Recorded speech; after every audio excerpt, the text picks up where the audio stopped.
Hello, everyone.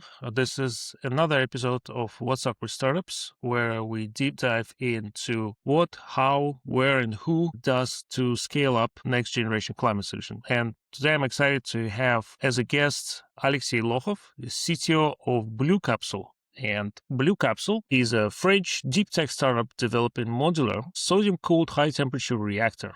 It will provide industrial-grade heat, steam, and electricity to decarbonize hard-to-abate sectors. So, Alexey, welcome to the show. Good to have you here. Me and Alexey go back some time ago, so I was surprised to learn, despite you being, having a PhD in theoretical physics from École Polytechnique, I was surprised that you actually went to join a startup and as a CTO.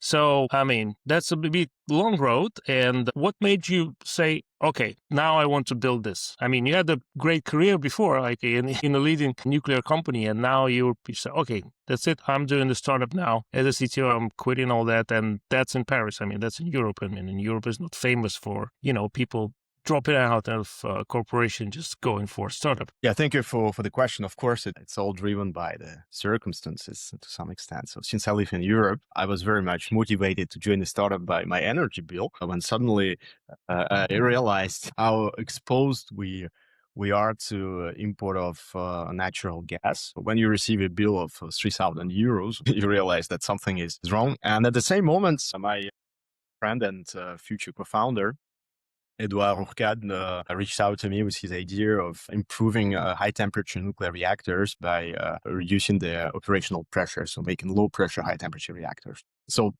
that's where the moment has been, and we worked hard during all the summer of 2022 to create a company in November 22. So you started just before nuclear become like really hot topic in climate tech startup world, because I would say I started getting a lot of pings about nuclear about 2 years ago. So that would be 24, 23, 24, when money started pouring in to nuclear. You could call it like a small modular reactor renaissance. But that was surprising for me. Nuclear is one of the most regulated, capital intensive and politically charged technologies. I don't think any energy technology has been so politically charged, I would say, anywhere and anytime in the world. So what made you and Edouard think that you could do this as a startup rather than, join another big nuclear corporation? Why won't they do this type of technology and you can? Indeed, actually, you're right. Nuclear technology is very heavily regulated on all aspects, safety, security, access to nuclear materials, all of it. And so that's why it's usually done by either large corporations or even state-owned corporations in some of the countries. But now it's been a while we are talking about SMRs for all kinds of applications. And today the hype is mostly driven by power in the data centers and things like that. That's very recent. That's very It's quite recent. recent, yeah. Yes. It's only started like less than a year ago. But the idea that SMRs and I'm not sorry, and I'm not even touching fusion, but that SMRs are the next big thing in energy was a bit earlier than that. Yeah. Absolutely. So yeah. And why? Because way ago, about 15 years ago, maybe or 10 years ago, the main driver for SMRs was actually in the M letter, the modular construction. The idea was that SMRs could solve the traditional problem of large nuclear power plants, that they're very long to build, very capital intensive, and making things smaller, factory built, factory accepted. So this idea was that these things could streamline the production and deployment of these units. In our case, we went even further beyond this purely industrial motivation. The idea is actually to explore new applications, new uses, projects aims at producing nuclear heat for industry. Today, nuclear power is used to produce power, not heat. It's not connected to industrial plants. There are also other usages envisaged, like maybe contributing to closing of the nuclear fuel cycle, these kind of things. So these are new applications, new uses of nuclear, and startups are actually best to test new ideas. And it cannot be just a startup somewhere in space, in the void. In our case, but it's also the case of many startups, we are supported by national labs, bringing expertise, credibility, and support. technical and economic, of course. And so this makes a perfect combination. The agility of a startup with very fast decisions, exploration of new ideas, and seriousness of a national lab. So we believe this is actually a perfect combination to test things. Yeah. Okay, so you will say, okay, we see potential in a customer segment, which is industrial heat rather than electricity. But then we see there is an opportunity that you have these national labs that have the knowledge, the expertise. And then if you could put a startup in between, you could kind of piece it all together for speed and optimize it for speed. What made you believe that nuclear would be a good solution for industrial heat? I mean, I worked at the heat company, as you know, yeah, so I was a minute before the combined heat and power plants, which are, the basic way you get heat and steam today is by burning some coal or some gas, and then, you get steam. You can high pressure steam, high temperature steam. You can use it for industrial applications, and that's no coincidence that such plants are usually located very close to industrial sites. So, and it's not that expensive. I mean, it's the most convenient way of now making steam and heat for steel or cement. And the friends I have in steel industry, they say, okay, what about the steel decarbonization? So, well, maybe with a CBAM price of CO2 at about 150 euros per ton or more, we might go for hydrogen. But no one ever mentioned to me nuclear. So when you were planning this, you were surely comparing yourself to green hydrogen or electric arc furnace, which is already quite well spread technology. So what made you think that your way of generating heat would have a good chance of competing against, I wouldn't say not only existing technologies, but also like future technologies? Yes, and it's actually the central point of our development. You're absolutely right. Well, today, all heat is produced either by coal or natural gas, fossil sources, and they're doing perfect job. Except that they really polluted. Yes, except air pollution and except the security of energy supply. Because, for instance, in Europe, coal is being phased out very intensively, and natural gas, it's mostly imported, so it's like it's a problem by itself. Technically speaking, of course, there's a trend for electrification of heavy industry, and I believe that everything that can be electrified will eventually be electrified, and it's great. However, not any chemical process or industrial process can be electrified. Some of it needs very high temperatures or lots of steam at high pressure, so it's not very efficient to produce by making electricity somewhere and then using this power to generate heat. to generate heat. So the losses are actually huge. Also, you mentioned green hydrogen. It's actually needed in many processes. It's like for ammonia production.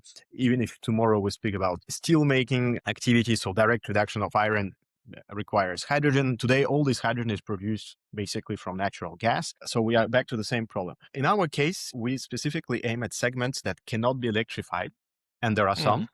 And so our solution produces actually not only heat, we produce heat in form of hot air to dry some of the powders or some of the rocks in mining industry, steam going up to 600 degrees C, and even some power for local production beyond the meter production. And that's what actually is needed for some of the sectors that cannot be electrified. Okay. And even hydrogen, in fact, one of our applications is to improve the efficiency of producing green hydrogen with high temperature electrolysis. So, in this process, they produce hydrogen by electrolyzing steam at 700 degrees and not water. And this makes like a 30% saving in power consumption. Okay. By producing this heat directly in form of steam through a nuclear source, we can actually add another 10% to this reduction. So it makes it basically 40% saving thanks to a nuclear technology and a combination of power produced by the grid, by renewables, or by large power reactors, nuclear power reactors, which are actually great to produce huge quantities of power. And but we can deliver this heat that makes huge economies on energy bills for our industrial clients. So we are not against electrification or green hydrogen. We're actually very complementary to these solutions. Okay. This is the reason I'm kind of, apart from general curiosity, is to focus it on this question is a lot of time you have an idea and then you come up to potential investors or clients, partners, and you have to pitch it from this start when you say, okay, this is like a technology which is super niche or super wide, it has a wide range of applications. So where does it slot? Okay, so this is like the first test of people. Okay, does it actually matter? And then, I mean, like, yes, of course, when you target decarbonization of hard to abate sectors, they're not called hard to abate for no reason. They are hard to abate. So you have to get creative with their solutions because this could be one. But as you said, the savings that you promise with your technology, okay, it's one thing to do them on a napkin, on a PowerPoint or an Excel sheet, but then, okay, you want to start proving it. And when we talked a year or two ago, I think, when I learned that you joined the startup, I said, okay, well, what's your timeline? And you mentioned something like commercialization timeline. I think you mentioned something like 2035, if I'm not mistaken. That's Yeah. the general target. Yeah. Yeah, that was a general attack. So, but to get there, I mean, you have to do a lot of proof. And when I read the news that you're launching your pilot, I got really excited. So, wow, that's fast. I mean, I didn't expect you and I to talk about you start up building something until like 2030. And then it's like 2026, and there's actually 2025.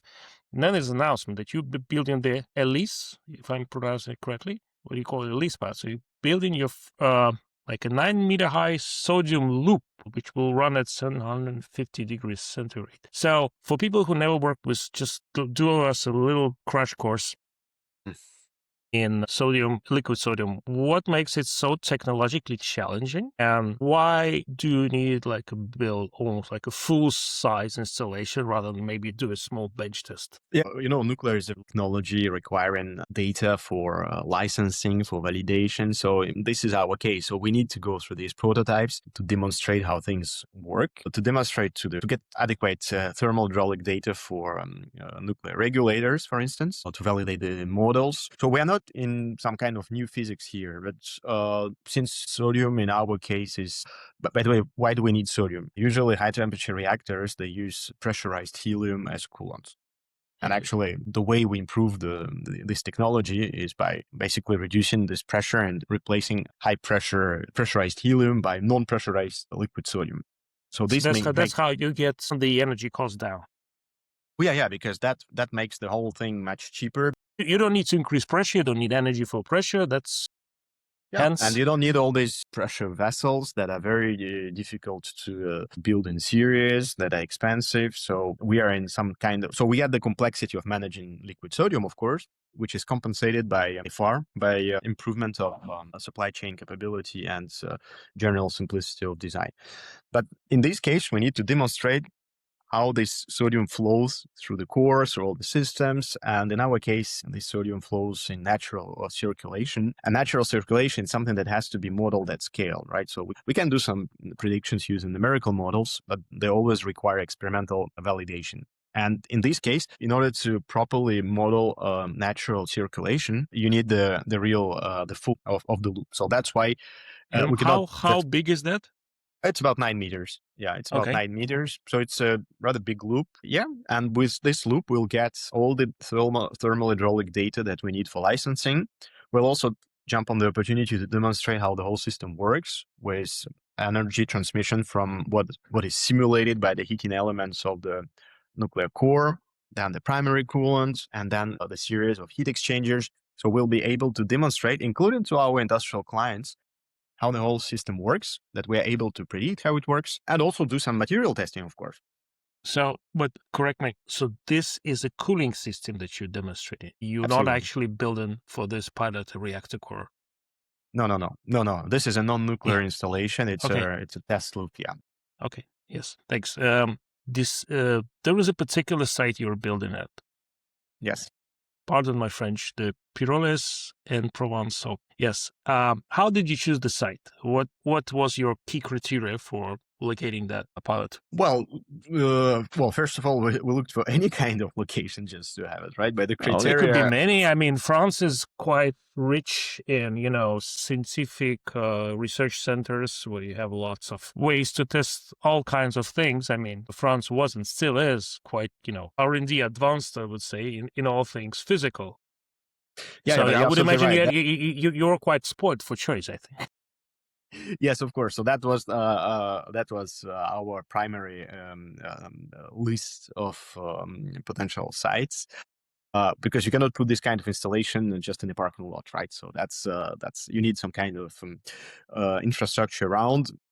Well, first of all, a building that is sufficiently high. One of the criteria was the proximity of research institutes because we'll need to do measurements of things inside. So we cannot just build it in the fields in the meaning. And of course, it was the cost. But as a general process, so we first designed the loop by our small team with the help of some of our supply chain members knowledgeable about sodium. Sodium is quite not a very huge club, people mastering the sodium technology is actually a small club. Mhm. So we made the first design. That was the basis for a tender that we have launched. We invited the companies we knew that had references for building this kind of facilities. And we had actually several of them. And then once we had the supplier identified, we discovered by chance that this supplier had a huge hole of 14 meters high and available starting from 2026. So we jumped on this opportunity, and it's very, very well located. So it's inside the plant. So CSTI that got our tender, our partner, CSTI, and they're actually located very closely to CEA Center in Cadarache, which also, since it's one of our partners, in case we would like to invite some of the experts to come and have a look at the facility or help us with interpretation of the data. Well, it's Mhm. actually just not far. It's just a Okay. 10 minutes drive, so it makes things very easy. Yeah. Okay. So quite a few things came together, but would I be wrong saying that the fact that this partner, this supplier already had a place where you could really build inside, save a lot of time and effort on constructing Europe out of shell, let's say that was one of the key things that actually moved you to Yeah. that. Yeah. So It's important because the startups that are, okay, we are now selecting a place for our pilot, our first of a kind plan. So we look here, we look there, and they look actually all over Europe. And it's quite hard sometimes to just, narrow the place down. So, it's not really far, but it's also good for demo, or it's good, or it's close to supply, or it's close to a customer, and so on and so on, so forth. we actually tried all this. You are right, and but you see, in Europe, there is also it's very dense, so we cannot. So the number of sites, it's not huge. We were, of course, taking into account the permitting aspects Mhm. and the cost. Yeah. Okay. Well, one of the interesting things I saw about ELISE is that you describe it as a first of a kind in France, and it will be open to other players in nuclear industry. I mean, startups are usually very guarded of the IP, and I mean, I read so much about IP, it just actually makes me sick in the sense that, guys, IP is good, but execution matters.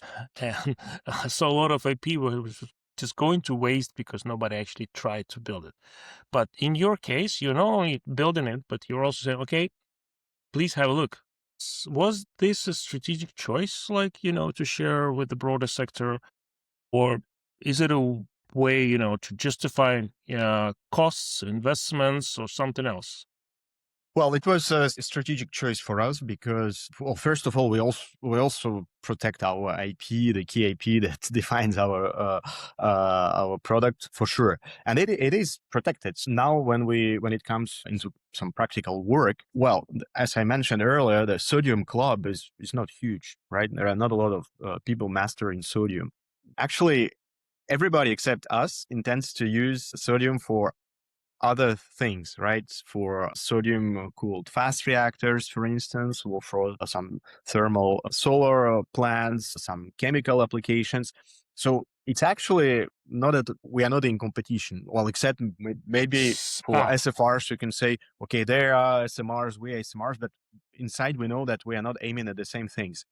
okay. So we really see benefits in actually pooling resources and this expertise because the club is small. And Okay. so that's why we decided to be open to other sodium initiatives. But of course, they also contribute to the development of the loop, which is always Okay. Interesting. This really struck me. Everybody's trying to guard their EP, and you say, "Okay, fine, let's just come around, have a look." Yeah, but I see the logic behind it. Again, it's just illustrates how when you look at things from a distance, you kind of label things like, "Okay, it's IP, so it's protected," or it's pilot, so it's so, and then. But when you go a couple of levels deeper, you realize that some decisions are made. Decisions are circumstance specific. I mean, yeah. they always are. But we have a tendency, especially if you like me, when you talk to a lot of people and you monitor a lot of projects, you try, okay, that's, this is this. I'm sure this is this. I mean, of course, you develop some sort of intuition about it after some time, but I'm always careful to make comments about something because I know there are like 3 or 4 layers which were not shared, with the public, or the public was not really interested. Let's switch gears into a thing that I worries most of the founders most of the time, fundraising. So your announcement of your pilot mentioned fresh investments from new investors like CSTI Group, Robatel, Helionics. So you got industrial players to co-invest in your pilot, which is, in my experience, is highly unusual unless you have a strategic investor with you from the start, which was not your case. So Actually, it was. it was. Okay. So this second round, it was designed as actually I would say a part B of the first round, because we said, okay, we raised the first fund from our historical investors and from our, who are actually quite significant. It's the CA investments. It's the investment branch of CA, the national lab we actually spun from. Yeah, but that's kind of normal. Okay, this is for Okay. for the startup at your stage. But how did you get the CSTI? Yeah, but I'm coming to this. So we had the historical investors. We had RN, which is an industrial group developing in the industry projects, in France and globally. And also all the round was led by Hexagon, which actually specialized fund in nuclear projects coming from Odessia, which is a huge French investment fund. So these are historical investors, and they are, of course, they've contributed quite heavily to the second part of this first round. But the industrial players, so CSTI was selected to build our loop. We also realized that some of the areas of our development, they require very close cooperation with industrial players. For instance, why we work with Robatel to develop solutions for transporting spent and fresh nuclear fuel, right? Okay. So we realized that this is something that is not very well developed for our specific type of reactors. So once you realize this, and they realize this, so then there is ground for further cooperation. So we accepted investment from their sides, but so we will share more things with them, allowing to build tailor-made industrial solutions for our future development. That was the case for other CSTI. They see lots of potential, of course, in our technology. So now we spoke about our first facility, but there will be other facilities, and of course the whole series of reactors to build. So if you are there from a start as an industrial partner, but also as an investor, well, that gives you, of course, a very strong position for taking a good share of this future market. But what would you say that, I mean, just hit me that in France, nuclear industry has been around for ages, right? So companies that have been part of that industry to one extent or another, might it be the case that they realize how long it takes in nuclear industry to get from idea to, first of a kind and then ends of a kind. So their perception of time, their perception of risk is different to what you would consider, a typical company investor in any other industry. So they are more accustomed, I would say, to work with earlier stage companies and taking a longer term view than anywhere else. Is that the case? Yes and no. Of course, yes, because nuclear is very long on one hand, but on another hand, all new ambitious projects, I don't know, SpaceX, more than 2 years to develop. But then I think people who were involved early in this project are very happy. I mean, I would say the things that Elon does, it's outlier in many, there are outliers in many sense. And there are many things that he tried to do, like Hyperloop and other things, which we were conveniently dropped, a boring company, which did not take off despite any amount of investment and hype around it. But I mean, hype aside, it is. Yeah, hype aside, we are aiming at actually something that is not driven by hype. Yes. So our target is to replace gas in Europe and other places, and we know that gas is not there. There will be no solution for gas. It will not come from somewhere by miracle, or if it comes, it will be expensive. Oh, I'm absolutely right. In energy industry, at least, I mean, there is no viable alternative to gas power plants at the moment. So we're in smaller market than producing power, but in something that it will not. If Europe stays industrialized, it will require heat coming from somewhere. And according to our analysis, as we discussed earlier, well, electrification will not be possible everywhere. So that's why we believe in solid grounds. And that's also the viewpoint of our investors. So they separate hype from real industry. The situation that we currently live with security of supply, you see that 4 years ago it was one thing, today it's another thing. And things are not getting more stable with years. And if you remember, historically, France has developed nuclear power in response to oil shocks in the 70s. It took some time. It took 20 years to get to the point where power production in France is completely decarbonized and also local, with a combination of nuclear and renewables. Our investors, they really believe in this, and that's why they're ready to wait. Because actually, we aim today, many solutions already in place to reach decarbonization targets of 2030. What to do from 2030 to 2050? We believe, and our investors believe as well, that nuclear is certainly part of solution, and low pressure HCRs seem to be actually economically sound for this target. Yeah. Okay.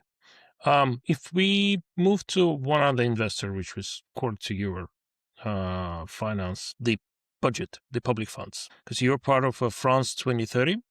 Yes. And that's a government program. So these funds are usually critical to nuclear startups, and not only nuclear startups, quite a few startups I know, nothing to do with complexity of nuclear, but still get their first start or, can live until pilot, demo, FOAK, by relying on public funds. This can really be a supercharger to a startup. I mean, it's not dilutive. Now I have to pay it back, but it comes with a price of bureaucracy. So what's the reality of navigating this? I mean, what does it cost your company in terms of time and energy?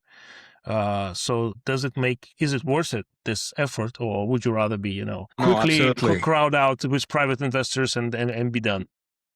No, this is absolutely crucial for us, and we are very proud to be a part of this program. And actually, we are very grateful to the government to provide this subsidy, because it's absolutely key for development.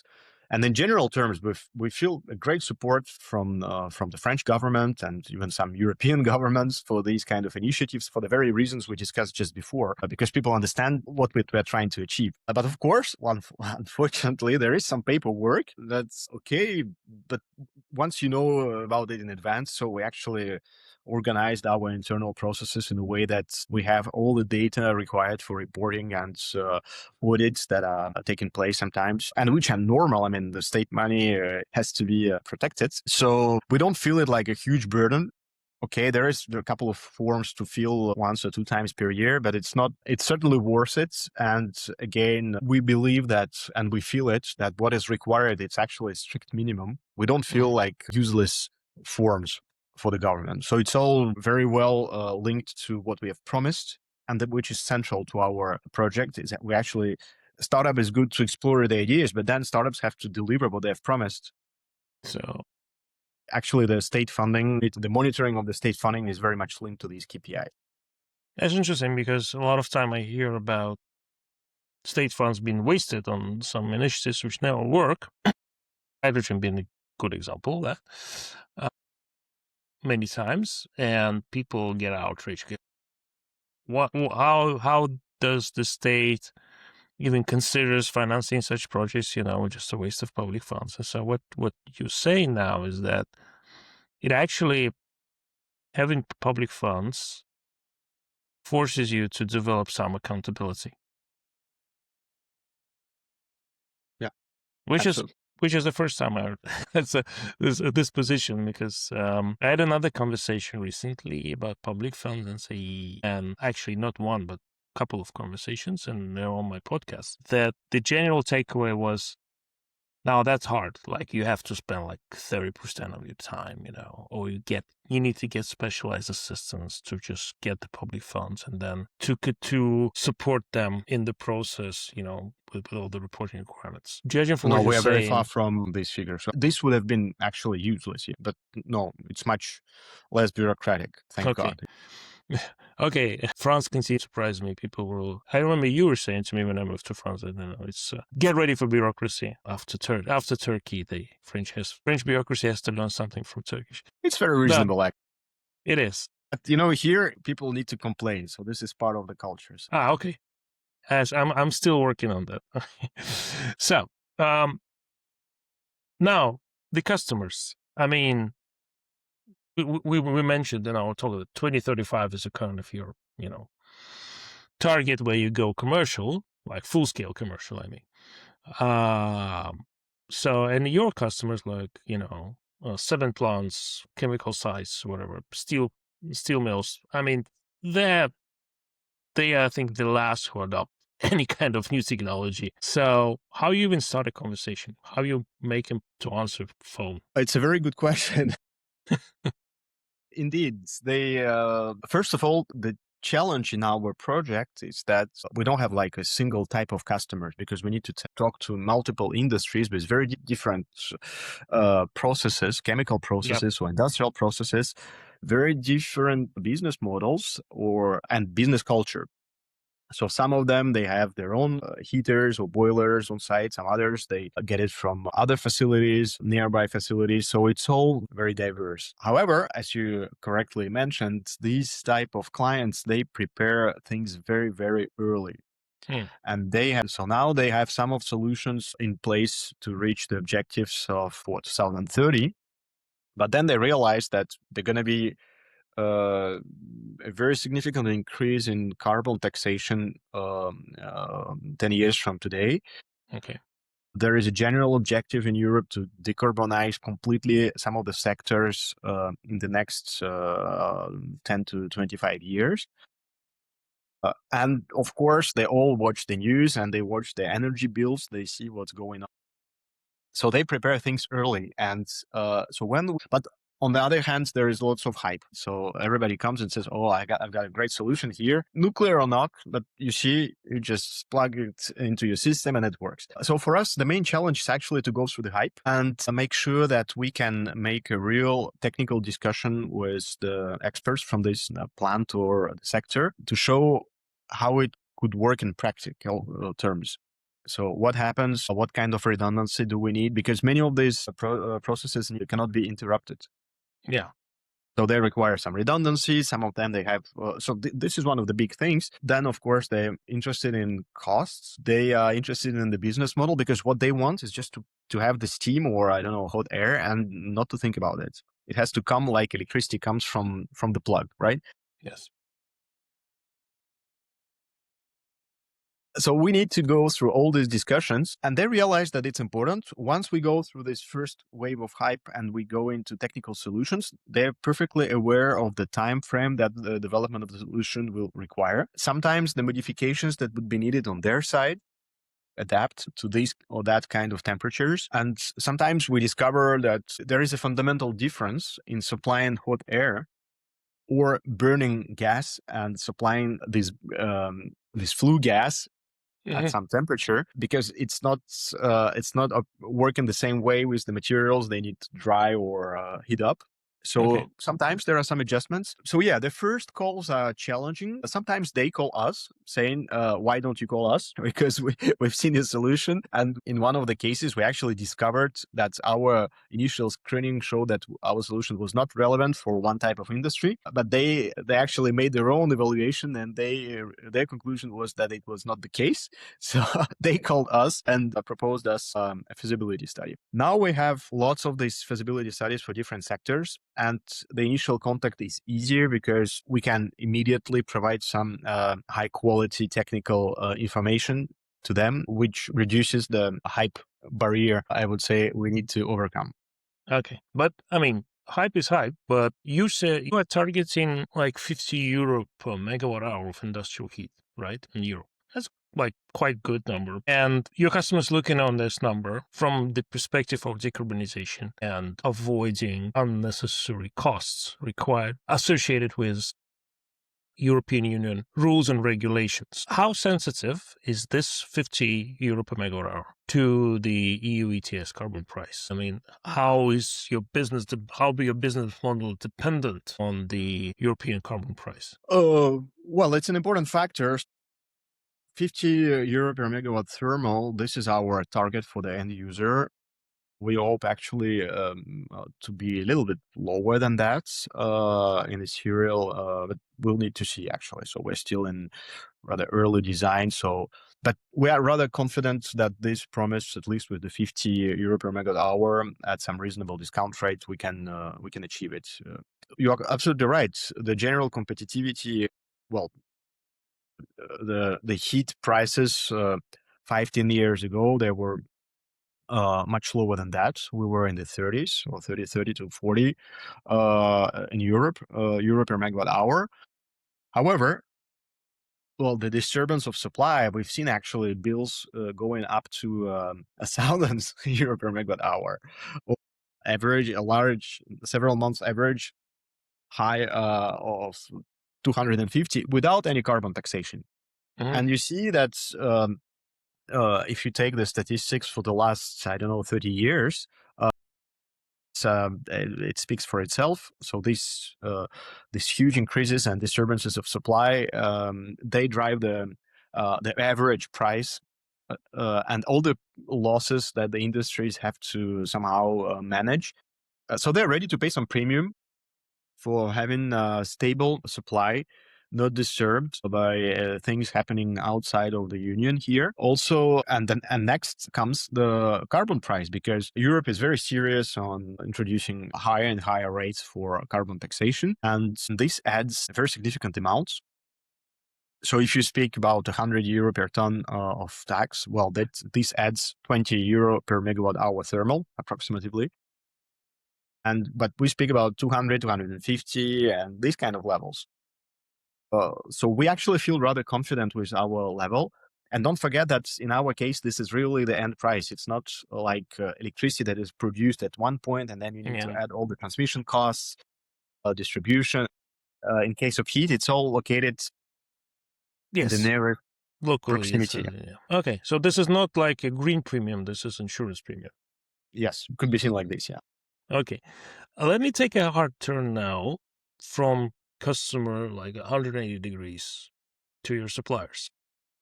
I mean, I had a lot of questions on those, but I actually want to, given the time constraint, I want to focus on one, which I think is crucial because I've seen that play out in other industries, not in a good way.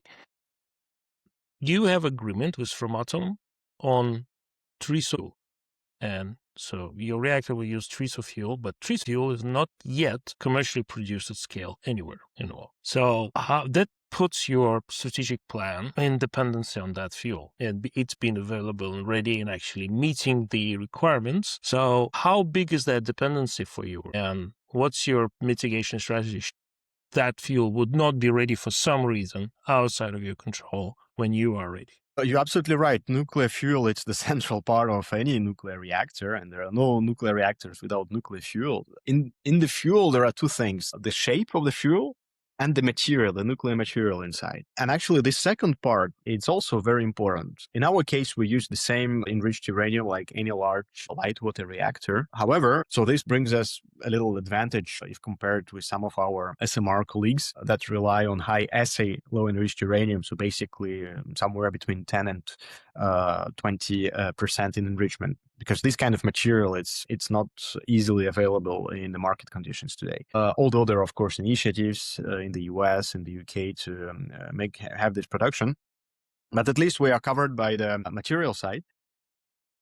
Speaking about the shape of the fuel, well, TRISO, you're absolutely right. Today, there is no large-scale industrial production of this fuel or very developed market because the technology is it's actually not new, but it's back again, right? Because these kind of reactors, they have been used in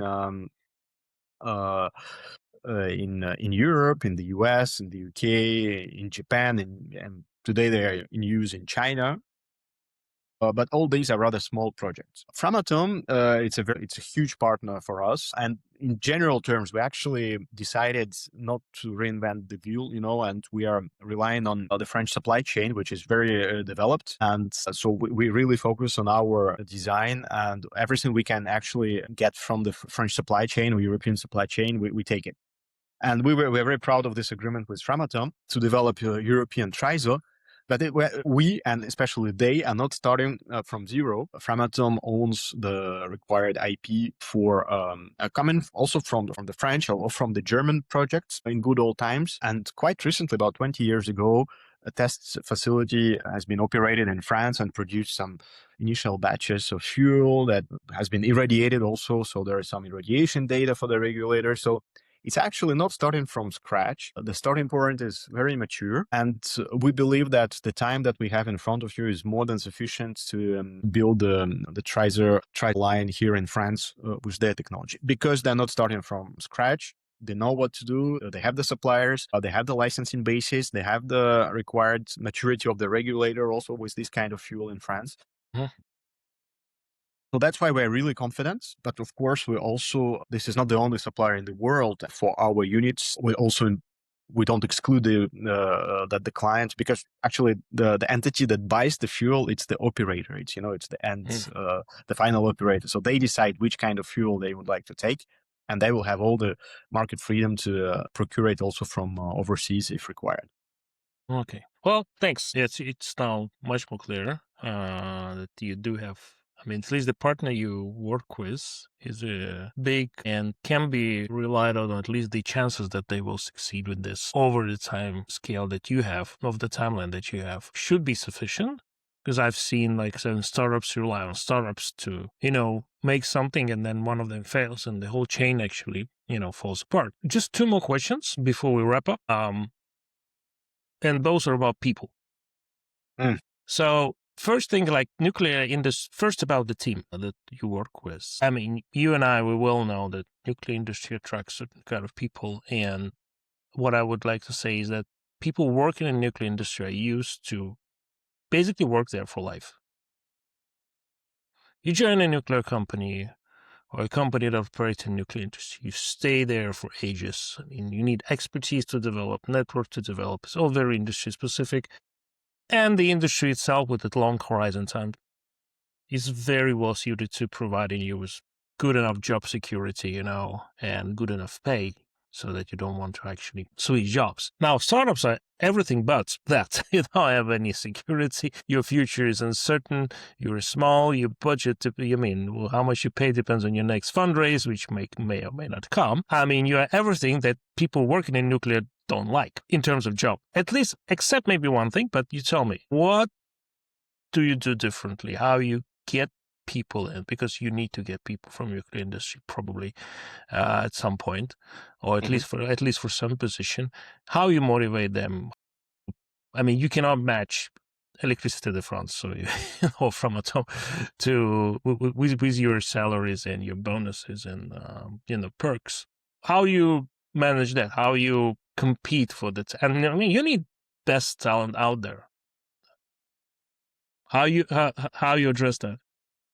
Well, you're absolutely right. We need the best talents, and we're actually very proud of our team. We have a small team, but it's an absolutely extraordinary team delivering great projects. It's my great pleasure actually to go to get to office every day. But the answer is in your question, because you said that people, they devote themselves to nuclear. It's not only for security of employment or, I don't know, benefits, because it's all good. But if you work somewhere and you spend your whole career in a company, it's also because you believe in what this company is doing, right? So, and you are ready to spend and devote your life to a project and have things done. And actually, this is exactly why people come to us, because they believe in what we are trying to achieve. They feel there's very positive energy around delivering these projects, that things are moving fast. If something doesn't work, it's not because it's because of us. It's not because someone else is not doing his job. Mhm.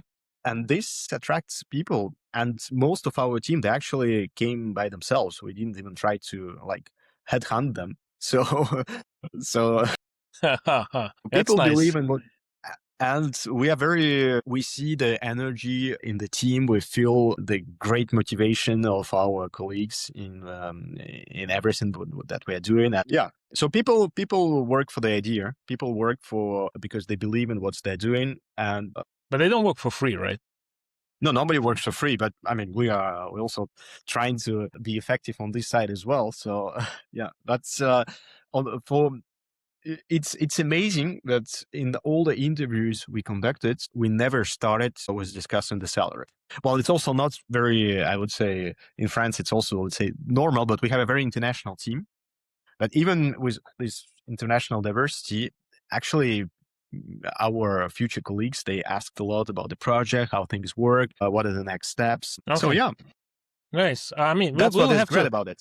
we will have to come back. We'll have to do a second episode in a year's time, I would say, when your pilot is on and you have the team and now you manage this because you're growing now, I would imagine. And so when this been boiling for a while, I would really love to have another episode and to get into the details of team composition, management, motivation and the rest. But for now, let's wrap up with a question I ask every guest I have is, I mean, you made it so far as a startup. Looking back, what would you advise startups that are just coming to your stage of execution? Okay, now it's for real. Now we actually putting steel structures up. We putting cement to the ground.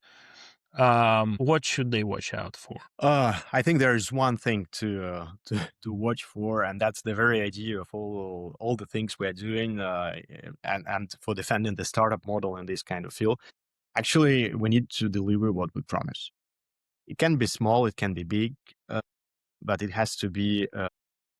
We cannot just promise things and not deliver, because then it makes little sense to continue.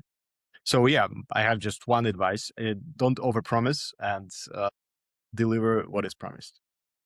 That's rare to hear nowadays. Oh, and fake it till you make it was more like what I hear most of the time. But thank you very much, Alexey, for this. I mean, it was really great to learn about Blue Capsule and your pilot. And I wish you all the success and luck with completing it and having great results and then raising the next round and moving to the next stage. And we'll be keeping in touch. And I do look forward to making another episode a little bit later when your pilot is commissioned, so that we can look back and analyze it more in detail. Many thanks, and with pleasure, of course.